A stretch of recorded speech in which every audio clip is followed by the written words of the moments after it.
Welcome to Camtasia Studio 7.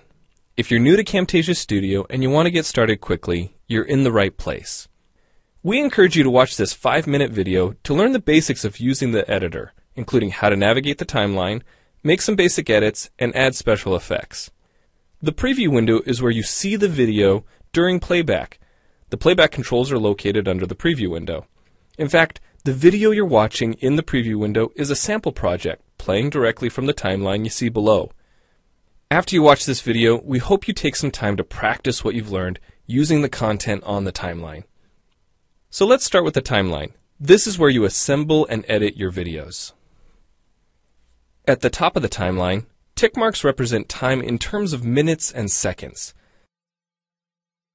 When building a video, you'll work in a horizontal manner, beginning from the left and moving sequentially through time towards the right. To make precise cuts and selection, use the zoom slider to magnify the view of the timeline. And when adding elements to your video, such as a call-out or audio clips, these are placed on different tracks.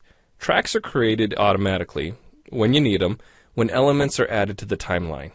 So depending on your video, you may be working with several tracks at one time. To change the position of an element on the timeline, just drag it.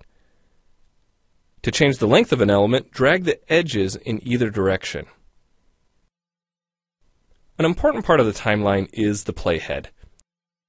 The playhead moves the timeline and indicates the current frame displayed in the preview window. To view your video, click play in the preview window. Notice how the video and the timeline's playhead stay in sync? Click anywhere on the timeline and the playhead moves to that point. The green section of the playhead is called the in point. Click and drag the in point to make the beginning of a selection. The red section of the playhead is called the out point. Just click and drag the out point to make the end of a selection. To bring the sections of the playhead back together, double-click the gray playhead. To split a video clip, position the playhead at the desired location and click the split button. And if you want to remove a portion of your video, make a selection with the in and out points, then click the cut button. If you make a mistake while editing, click the undo button. Next, we'll look at the clip bin and the library. The clip bin holds recordings, audio files, images, and title slides being used in the project you're currently working on.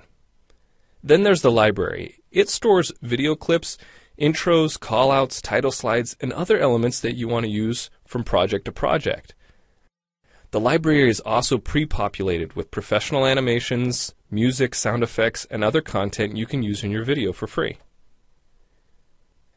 To add your own clips or video sequences to the library, make a selection on the timeline, right-click, and choose Add to Library. To include clips and other elements in your video, drag them from the clip bin or library and drop them onto the timeline. The tabs located above the timeline are task pages used for adding and editing special effects. You can add callouts to emphasize a key point. You can insert a transition between clips for a professional look. Apply zoom and pan effects to focus on important details. And draw attention to the cursor by changing the color, size, and more. If you double-click an element on a track, the playhead moves to the beginning of that element, and its task page opens, allowing you to make edits to that element. So we've shown you a few ways you can navigate and edit your video, but how do you get content into your video? Well, to make a new screen recording, click the Record Screen button. If you already have an audio or video recording to use, click the Import Media button.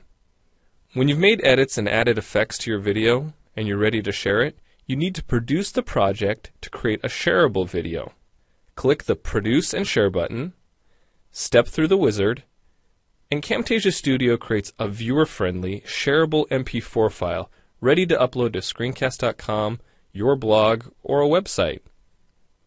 Well, it's time for you to try Camtasia Studio out for yourself using the content on the timeline. The help file in Camtasia Studio will help you use each of the Camtasia Studio features and applications.